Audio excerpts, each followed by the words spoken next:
Hello everybody and welcome.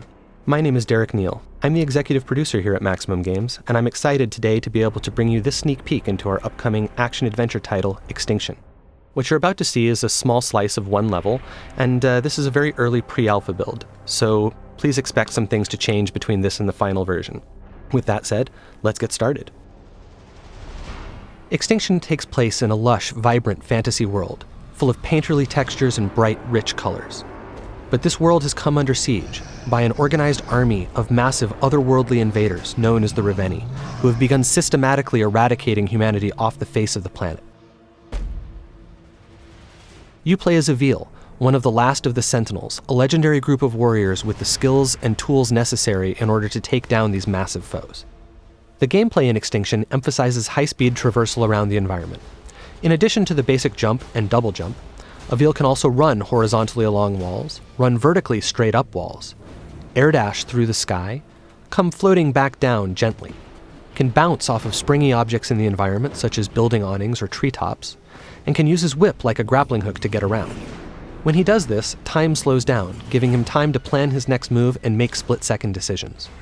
Of course, Avil's ultimate goal is to save as much of humanity as possible. He needs to protect them from the constant onslaught of the ogres and their minions. He does this by engaging them in real-time, skill-based combat. In addition to his series of regular strikes, he can also execute powerful AoEs, launch enemies into the sky, slam them back down to the ground, cancel his attacks into rune strikes for massive damage, and cancel his attacks into dodges in order to evade his opponent's strikes. Of course, the star of the show is Avil's combat with the ogres. Now, with their minions defeated, it's time for Avil to take on their master, one of the enormous Reveni who has been rampaging through the countryside, obliterating everything in our fully destructible environments. The ogres themselves are fully dismemberable, but they wear armor in order to protect themselves. In order to take this beast down, Avil must first destroy that armor.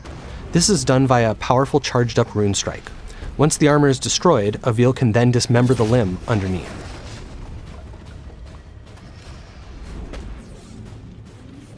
Dismembering limbs like this builds energy which Avil will need to ultimately be able to strike the finishing blow.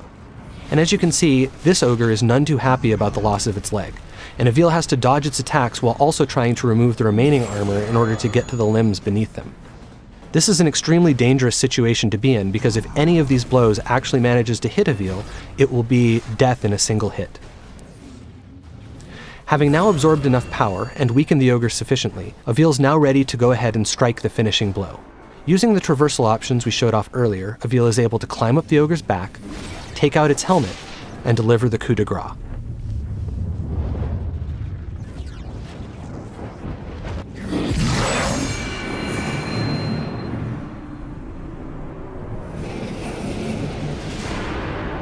That was a relatively easy fight against a relatively basic opponent, but not all enemies are so simple.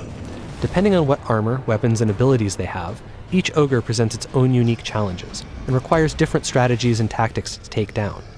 Here, we have an example of an ogre decked out in gold armor. This armor does open up some new traversal options for Avil, but as you can see, it's also much harder to remove. Each piece is protected by multiple latches that must be destroyed in order to remove it. 4 of them on each leg piece, and 2 on each arm piece.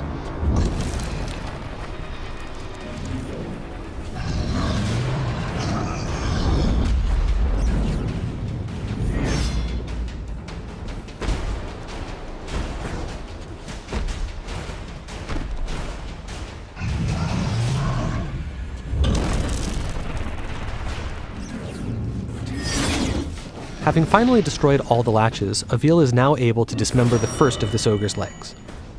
Moving on to the arms, however, is now much more difficult, as they are constantly moving, making it hard to target those tiny latches. Avil must dodge the ogre's attacks and their minions' attacks while doing this.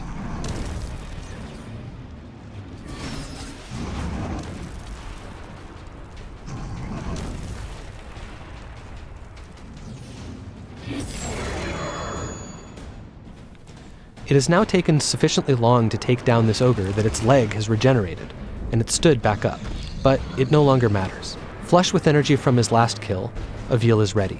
He climbs up the back of the ogre and is presented with one final challenge, staying up there long enough to take out its remaining armor. First, he removes the helmet, and then the collar.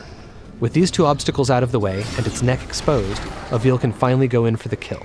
And so, the second ogre falls.